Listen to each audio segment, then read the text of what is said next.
पंज प्याले पंज वीर शकम पीर बैठा गुर भारी अर्जन काना पंच कै मूल कहा गोबिंद सवारी चली पीढ़ी सोडियां रूप दिखावन वारो वारी दा भंजन गुर सूरमा वन योधा बहुत उपकारी इन्हां गुणां दे मालक भाई गुरदास जी ने धन धन श्री गुरु हरगोबिंद साहब जी नूं गुणां दा जिक्र कीता।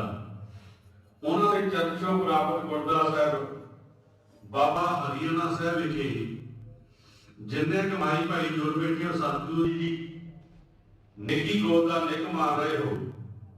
आओ सब तो पहला साडी अते अपनी हाथी दबाउण लई सतगुरु नूं झुकाईए शीस क्योंकि फतेह के सिमरन नाल दो वेल वाहिगुरू का सिमरन हुंदा है। इसलिए कोई भी रसना बांझी ना रहे। कवि कहता वाहिगुरू कहने से मिलता है मौला, मोमिन को जन्नत दिलाता है वाहिगुरू।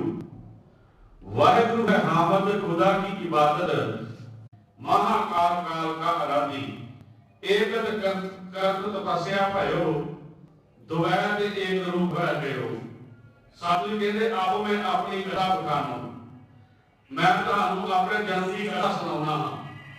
तप साधत जय विद होए आनो, उस अकाल पुरख वाहिगुरू परमात्मा का कितना चिर मैं तप कीता। किथे हेम गुण पर्वत है जहां, हेम साध संगत सोने नूं भी कहा जाता है, हेम पत नूं भी कहा जाता है। इत्थे सतगुरु जी ने पर्वत के गुण की गल की। हेम गुण पर्वत है जहां, सप्त सिंह शोभत है तहां। सत्ता चोटियां वाला एक पहाड़ है जिसे कभी पांडवां ने भी बह के तपस्या की थी। इसका सतगुरु जी ने जिक्र किया, सप्त सिंह शोभत है तहां। सतगुरु कहते बहुत लंबा समा मैं उस अकाल पुरख वाहिगुरू परमात्मा की आराधना की थी, जिहदा महाकाल काल का आराधी सतगुरु जी ने महाकाल कह के समय दियां हद्दां बंदियां नूं तोड़ दिता कि कितना चिर मैं उस अकाल पुरख वाहिगुरू परमात्मा का सिमरन करता रहा। मेरे अते परमात्मा के दरमियान ਜਿਹੜੀ कोई ओला सी, कंध सी, पाल सी, वो टुट गई। मैं ते परमात्मा एक हो गए, जिसका जिक्र धन गुरु नानक साहब जी ने अपनी बाणी में किया कि वो कूड़े टुटे पाल ਜਿਹੜੀ परमात्मा ਦੇ ਵਿੱਚ ਤੇ ਮੇਰੇ ਵਿੱਚ ਜਿਹੜੀ ਕੰਧ ਪਾਲ है वो किस तरह टुटे। नाल ही सतगुरु जी ने कहा हुक्म जानी चलना नानक लिखिया नाल। उस अकाल पुरख वाहिगुरू परमात्मा के हुक्म में चल के ये कंध पाल टुट सकती है। साध संगत कितना चिर आपां उस अकाल पुरख वाहिगुरू परमात्मा नूं जिन्ना चिर मनो नहीं आराधे उस नाल मेल नहीं हो सकता। जदों इस संसार उत्ते बहुत जन्म बन गया सी, जिसका जिक्र सतगुरु जी अपनी बाणी में भी करते हैं। कल काली राजे कसाई धर्म पंथ का तोड़िया, कूड़ अवाव सच चंद्रमा जिसे मैं ही कह चढ़िया। इत्थे जुल्मां दी काली रात सी, अंधेर सी छाया पिया, सच किने दा दिसदा सी, मूलों सी छप गया। इसे धन ते रूप मैरी मरे, जद जोगन सी रुक गया। तब दुखी होके खड़ग ने दादा ने कहा औखी बनी बहाता एक मेरा सहारा है। गैबो आवाज आई एक नानक प्यारा है। धन गुरु नानक साहब ते धन गुरु गोबिंद सिंह साहब इस संसार नूं तारन लई आए। उस अकाल पुरख वाहिगुरू परमात्मा ने कलगीधर पातशाह जी नूं कहा कि कि मैं तुहाडे काम तो खुश हाँ। ऐसे में लोड़ है कि कोई धर्मी रूह इस संसार उते जावे, इस संसार का भला करी। मोड़ अकाल क्या सुन दुर्गत और संत जगत में जाओ, मैं अपना सब को हे निवाजा, ओट मेरी रा धर्म चलाओ, तेरे रहा अंग संग सदा, जब याद करो मैं हाजिर पाओ, तोड़ उठाड़ करो संग परगट, एक अकाल का झंडा जलाओ। उस अकाल पुरख वाहिगुरू परमात्मा ने जिस तरह कलगीधर पातशाह जी इस संसार उत्ते भेजा, उस वेले दा मतलब ढाडी जथा क्यों कहता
ਰੱਬ ਨੂੰ ਜੋ ਧਰਮ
ਵਾਹਿਗੁਰੂ ਪ੍ਰਮਾਤਮਾ ਅਤੇ ਕਲਗੀ ਧਰਮ ਪਾਤਸ਼ਾਹ ਦੇ ਦਰਮਿਆਨ ਗੱਲਬਾਤ ਹੋਈ ਕਿ ਤੁਸੀਂ ਜਾ ਕੇ ਧਰਤੀ ਤੇ ਇਹਦੀ ਮਨੁੱਖਤਾ ਹੈ ਬਹੁਤ ਪਾਪ ਵਧੇਗੀ।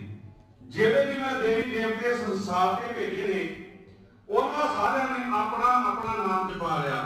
ਜੇ ਮੈਂ ਦੇਵਤਾ ਨੂੰ ਭੇਜਿਆ ਉਹਨਾਂ ਨੇ ਲੋਕਾਂ ਨੂੰ ਰਾਤ ਮੰਗਾ ਕੇ ਆਪਣੇ ਨਾਮ ਨਾਲ ਲਾ ਲਿਆ।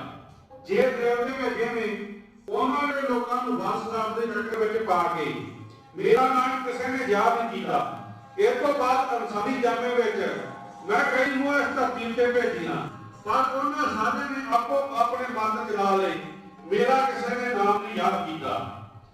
ਸਤਿਗੁਰੂ ਜੀ ਨੇ ਸਭੋ 48 ਸਾਲ 9 ਮਹੀਨੇ ਤੇ 15 ਦਿਨ ਦੀ ਖੋਜ ਭੋਗੀ।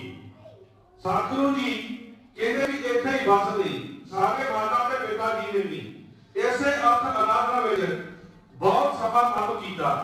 26 ਸਾਲ 9 ਮਹੀਨੇ 13 ਦਿਨ ਦਾ ਜੀਵਨਦਾਰ ਬਾਬੇ ਬਕਾਲੇ ਵਿੱਚ। ਸਾਧ ਸੰਗਤ ਜੀ ਸਤਿਗੁਰੂ ਜੀ ਆਪਣੀ ਬਾਣੀ ਵਿੱਚ ਆਪਣੀ ਕਰਮ ਨਾਲ ਜ਼ਿਕਰ ਕਰਦੇ ਨੇ ਤਾਤ ਮਾਤ ਮੁਰ ਅਰਥ ਅਰਾਧਾ ਬਹੁਤ ਜੋਗ ਸਾਧਨਾ ਸਾਧਾ ਤੇ ਜੋ ਕਰੀ ਅਲਰ ਕੀ ਸੇਵਾ ਤਾਂ ਕੇ ਭੈ ਪ੍ਰਸੰਨ ਗੁਰੂ ਦੇਵਾ ਜਿਨ ਪ੍ਰਭ ਆਇ ਸੁਭੈ ਲਿਆ तब हम जन्म कलू में लिया। संत जी कहते साडे माता के पिता ने उस अकाल पुरख वाहिगुरू परमात्मा का बहुत सिफत किया। आवाज आई तुहाडी मंग की है निरंकारी जोत गुरु तेग बहादुर साहब माता गुजर कौर जी नूं कह लगे कि दसो तुहाडी मंग की है। अकाल पुरख वाहिगुरू परमात्मा तुहाडे सिफत उत्ते खुश होया है। तां एक मां दी मंग साध संगत माता जी कह लगे मैनू एक महाबली पुत्र चाहिए है। मेरे पुत्र में 3 गुण होने चाहिए ने और भगत होवे सूरमा होवे दानी होवे। तिना गुणों के नाल भरपूर पुत्र की मंग बाबे बकाले दे भोले विच बैठ माता गुजरी जी कर रहे ने। फिर सतगुरु जी कहते साडे माता ते पिता बाबे बकाले दे भोले विचों उठ के पूर्व की यात्रा नूं गए जिसका जिक्र सतगुरु जी अपनी बाणी में करते हैं। मुरपा का पूर्व की सब कहना भात भात के तीर्थ नाना जब ही जात त्रिवेणी भये पुन दान जगत बताए कहीं प्रकाश हमारा भयो पटना शहर विजेता बलियो। साध संगत साधु कहते साडे माता के पिता पूर्व की यात्रा को तुरे और वक-वक तीर्थ स्थानां के दर्शन करते करते एक अजही जगह पुजे जिथे 3 दरिया इकट्ठे होंगे गंगा यमुना सरस्वती भाव के इलाहाबाद।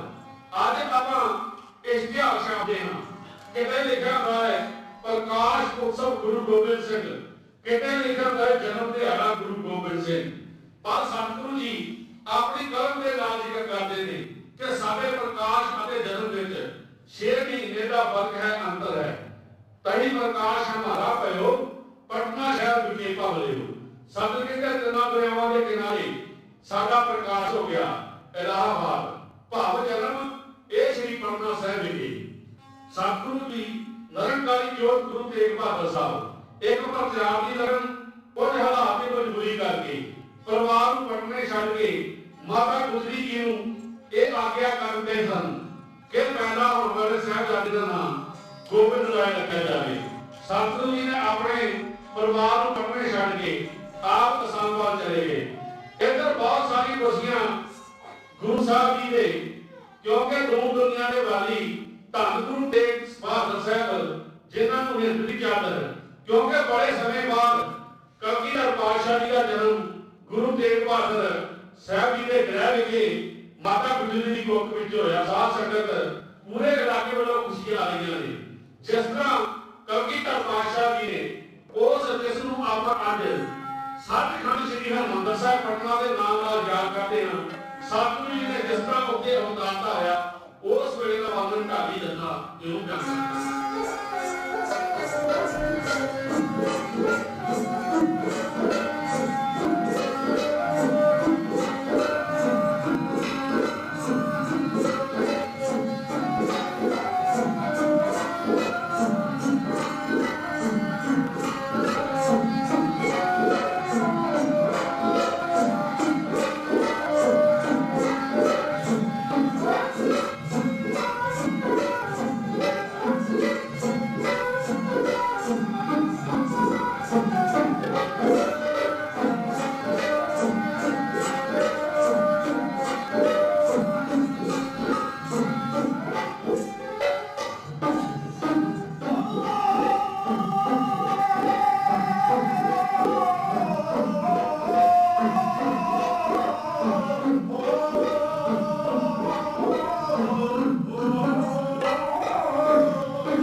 पटने शहर में बड़ी सजावट की गई, लोग लाइनां ला के खड़े ने कि उस साहिबजादे की खुशी में तरह तरह के भेंटां लैके गुरु घर पहुंचे ने, क्योंकि साध संगत उस समय गुरु तेग बहादुर महाराज जी दा जिस तरह पूरे संसार की संगत ने बड़ा आदर सत्कार किया, पढ़ने की संगत ने भी सतगुरु जी का बड़ा सत्कार किया।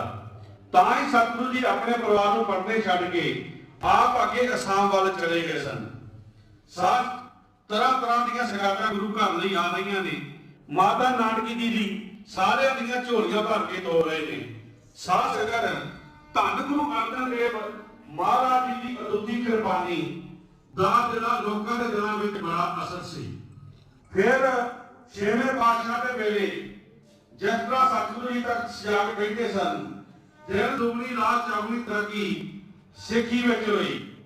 इसे मर्यादा कायम रखते हुए गुरु तेग बहादुर साहब जी, क्योंकि जो कविधर पातशाह जी ने पढ़ना साहब अवतार धारिया तो संगत में एक गल चल रही सी कि प्रगट होने वाला साहिबजादा कदे ना कदे भविख में आन के 10वां गुरु बनेगा, क्योंकि सोटियां की वंश का जिक्र भाई गुरदास जी ने अपनी वारां में किया है। सारी संगत नूं यह सी कि प्रगट होने वाला साहिबजादा आउंदे समय में 10वां गुरु बनेगा। किसी ने साध संगत वड्डा होकर की बनना है, यह भी उस गल उहदे सत्कार में वाधा करती है। इधर कलगीधर पातशाह जी ने पढ़ने साहिब में अवतार धारिया। इधर पढ़ाम पिंड दे रहण वाले सैयद भीखड़ शाह जिहड़ा एक बड़ा दूरदर्शी पुरुष सी अते वो खुदा दे नाल जुड़िया बंदगी विच रहण वाला, उहनूं इल्हाम होया कि अज कोई अलाही जिहड़ी जोत है वो प्रगट होई है पढ़ने विच। अनोखा कौतक होया। आपां हमेशा वेखदे हां कि मुसलमान वीर जिधर हुजरे दा मूंह लाए उधर बैठ के नमाज पढ़दे ते सजदा करदे ने। पर अज दे दिन एक अनोखा कौतक सैयद भीखड़ शाह जी ने कीता, क्योंकि उन्हां नूं ਉਹ ਲਾਇਕ ਸੀ पर पता लगा कि अज चाहते विच खुदा प्रगट होया है। अज उन्हां नमाज लैंदे नूं नहीं कीती, बल्कि चढ़दे नूं 3 वार सजदा कीता नमाज पढ़ के। इहदे जिहड़े मुरीद बहुत सन उन्हां आण के क्या कि साडा पीर जां तां कमा भेजा खा गया है, क्योंकि शराब विच यह है कि कोई भी चढ़दे वाला सजदा नहीं कर सकता। भाई गुरदास जी ने भी अपनी वारां में जिक्र किया 4 मजहब जग में हिंदू मुसलमान ने कोई वकीली तकबरी खिंचो कान कनेर की लगाने गंग बलास हिंदू मक्का काबा मुसलमान ने गंग बलास हिंदू भी लगे अपने तीर्थ स्थान वाले ते मक्का काबा मुसलमान ने ते जदों भी नमाज पढ़दे ने लेंदे मुंह करके चाहे नमाज पढ़दे ने ये कहंदे को काफर है कुफर तोड़दा है। इस तरह अज जो सैयद भीखड़ शाह जी ने चाहते सजदा किया तो जेडे चेले सन वो कह लगे साडे पीर ढबला खा गए भुलेखा खा गए ने जां तबीयत नहीं ठीक जो चाहते सजदा किया। वो कह लगे आन के इन्हों कि अज तुसीं चाहते सजदा क्यों किया, लेन देन क्यों किया, तुसीं अज शराब के उल्ट काम किया।